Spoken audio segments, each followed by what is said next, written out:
سمجھنے کا بہترین طریقہ چند اچھی مثالیں دیکھیے۔ ہم بہت زیادہ دیواریں بناتے ہیں لیکن زیادہ پل نہیں۔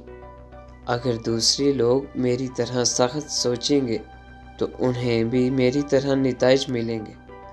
جو مرغی آرام کرتی ہے وہ سڑک پار نہیں کر سکتی۔ حرکت میں آنے والی مرغیاں سڑکیں عبور کرتی ہیں۔ جو ہم جانتے ہیں وہ ایک قطرہ ہے، جو ہم نہیں جانتے وہ ایک سمندر ہے۔ لوگ مجھ سے پوچھتے ہیں کہ اتنے مطالعے کے ساتھ میں اپنی صحت کا خیال کیسے رکھتا ہوں؟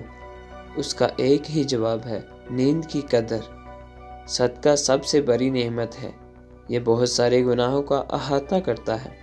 ہمیں صالح ہونا چاہیے اور تمام تر لوگوں کے ساتھ ویسا ہی سلوک کرنا چاہیے جیسا کہ وہ ہمارے ساتھ کرتے ہیں۔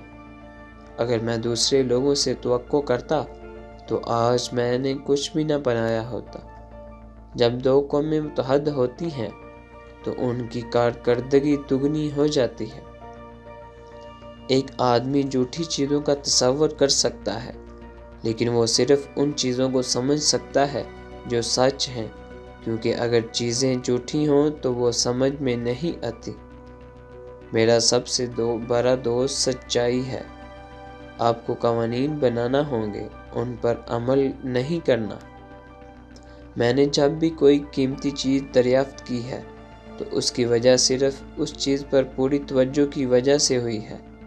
اگر آپ ایک چیز پہ توجہ نہیں دیتے تو آپ کبھی کچھ بہتر حاصل نہیں کر سکتے۔